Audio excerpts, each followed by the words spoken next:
প্রিয় সরকারি চাকরিজীবী ভাই ও বোনেরা, আসসালামু আলাইকুম। আজকের ভিডিওতে থাকছে বিশেষ সুবিধা ভাতা স্পষ্টীকরণ 2025।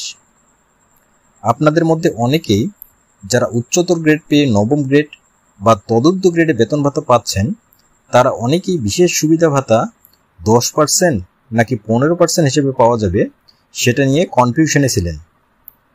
অবশেষে অর্থ বিভাগ থেকে সেটি স্পষ্ট করে প্রজ্ঞাপন জারি হয়েছে। চলুন সেই প্রজ্ঞাপন অনুযায়ী বিষয়টি ক্লিয়ার হই। অর্থ বিভাগের প্রবিধি অনুবিভাগ থেকে 3/6/2025 তারিখে জারিকৃত 147 নং প্রজ্ঞাপন অনুযায়ী সরকারি কর্মচারীরা গ্রেড ভেদে 10% থেকে 15% বিশেষ সুবিধা পাবেন। সেখানে বলা হয়, প্রথম থেকে নবম গ্রেড পর্যন্ত 10% এবং 10তম থেকে 20তম গ্রেড পর্যন্ত 15% হারে বিশেষ সুবিধা প্রাপ্য হবেন। কিন্তু উচ্চতর গ্রেড, টাইম স্কেল বা সিলেকশন গ্রেড প্রাপ্তদের ক্ষেত্রে স্পষ্ট কোনো ব্যাখ্যা না থাকায় তাদের ক্ষেত্রে এই হার নিয়ে সমস্যা দেখা দেয়। এর প্রেক্ষিতে অর্থ মন্ত্রণালয় 30/7/2025 তারিখে একটি স্পষ্টীকরণ ব্যাখ্যা দেন।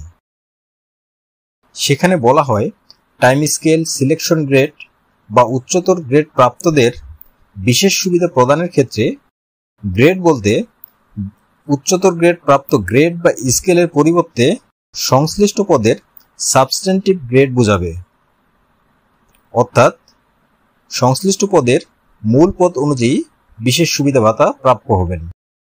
এখন আসি সাবস্টেন্টিভ গ্রেড কি। সাবস্টেন্টিভ গ্রেড বলতে বোঝায় একজন কর্মচারী সর্বশেষ যে গ্রেডে স্থায়ীভাবে নিয়োগ বা পদোন্নতি পেয়েছেন। আরো সহজভাবে বলা যায়, এটি হলো কর্মচারীর মূল পদমর্যাদা বা পদোন্নতির স্তর। যেমন একজন কর্মচারী যদি 11তম গ্রেডে যোগদান করে পদোন্নতি ব্যতীত উচ্চতর গ্রেড বা টাইম স্কেল পেয়ে বর্তমানে নবম গ্রেডে বেতন ভাতা পেয়ে থাকেন, তাহলে তার সাবস্টেন্টিভ গ্রেড হবে 11তম এবং সে অনুযায়ী তিনি বিশেষ সুবিধা প্রাপ্য হবেন। এখন অনেকের মধ্যে প্রশ্ন থাকতে পারে, উচ্চতর গ্রেড বা টাইম স্কেল প্রাপ্ত নবম গ্রেডের বিশেষ সুবিধা কেমন হবে?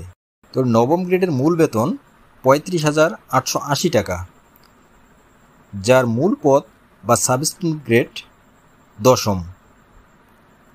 তাহলে তিনি নতুন নির্দেশনা অনুযায়ী 35,880 এর 15% অর্থাৎ 5,382 টাকা বিশেষ সুবিধা ভাতা প্রাপ্য হবেন। আশা করি এ বিষয়ে আর কারো কোনো কনফিউশন থাকবে না।